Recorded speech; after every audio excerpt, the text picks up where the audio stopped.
ఓం శ్రీ మహాగణాధిపతయే నమః. శ్రీమాత్రే నమః. మనకు శ్రావణ మాసంలో వచ్చే ప్రతి పండుగకు కూడాను ఒక ప్రత్యేకత ప్రాముఖ్యత ఉంటుంది.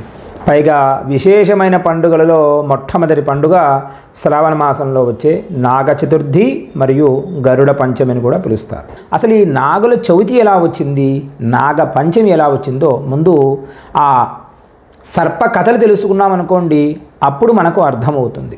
ఒకానొకప్పుడు అసలు ఈ నాగులు ఎలా వచ్చాయి, ఈ నాగుల పాములు అంటాం కదా, ఈ పాములు ఎలా ఆవిర్భవించున్నాయి, ఈ కథ ఎవరైతే నాగుల చవితి రోజు వింటారో, లేదా శ్రావణ మాసంలో ఏ రోజైనా పర్వాలేదండి, మరి శ్రావణ మాసం వింటేనే పుణ్యం వస్తుందా? అక్కరలేదు.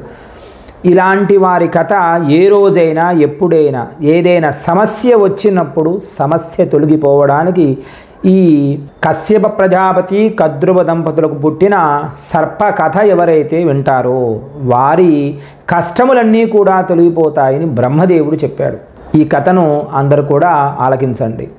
ఒకానొకప్పుడు కశ్యప ప్రజాపతికి కద్రువ దంపతులకు పుట్టినవారు ఈ అనంతుడు, తక్షకుడు, వాసికి, నాగుడు, శంఖుడు, కర్కోటకుడు, ఉగ్రకుడు, పింధారకుడు, ఉహుషుడు, ఐరావతుడు వీళ్ళందరూ కూడా జన్మించారు.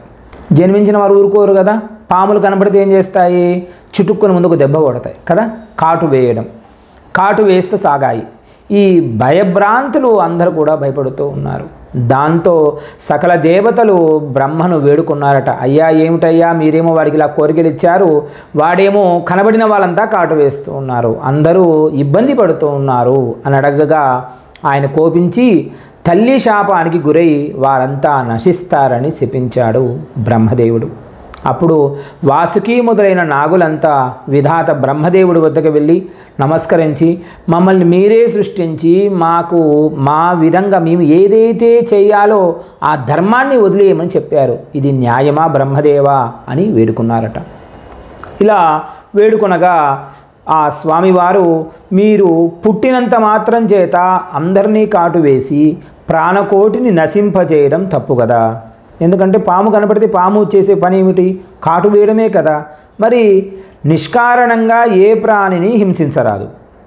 గరుడ మంత్రం చదివే వారిని ఔషధమని చెబుతారు కదా, ఎందుకంటే నాగుడు వేరు, గరుత్మంతుడు వేరు.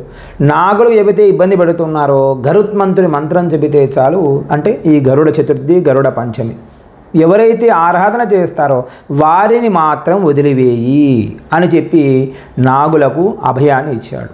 మళ్ళీ దేవతా విహంగ గణాలకు జ్ఞాతులైన మీరు మీ స్థానాల గౌరవాలను నిలుపుకోండి అని చెప్పారు బ్రహ్మదేవుడు. మరి వాయుభక్షకులకై సాధుజీవులుగా మారండి. మరి వాయువుని ఎలా తినాలి అన్నప్పుడు మీ నాగులంతా కూడాను ఎక్కడ ఉంటారు? అథల, విథల, పాతాళ లోకంలో నివసించాలి అని బ్రహ్మదేవుడు శాసించాడు. వారంతా ఆయన ఆజ్ఞను శిరసావహించారు. దాంతో దేవతలంతా కూడాను నాగులను ప్రశంసించారు. భూలోకవాసులంతా కూడా ప్రార్థనలు చేశారు. నాగులకు దివ్య ప్రభావ సంపన్నమైన నాగజాతికి కృతజ్ఞపూర్వకంగా నాగుల జన్మదినమైన నాగపంచమి రోజున వారిని ఎవరైతే అర్చన చేస్తారో వారికి అకాల మృత్యు భయం తొలగిపోతుంది. ఎందుకంటే భయం అంటే సర్పం కదా, సర్పం అంటే విషము. ఆ భయం అంతా కూడాను కేవలం ఈ చతుర్థి పంచమి రోజున ఎవరైతే ఆరాధన చేస్తారో వారికి అకాల మరణం తొలగిపోతుంది, అకాల మరణ భయము కూడా తొలగుతుందని సాక్షాత్తు బ్రహ్మదేవుడు చెప్పాడు.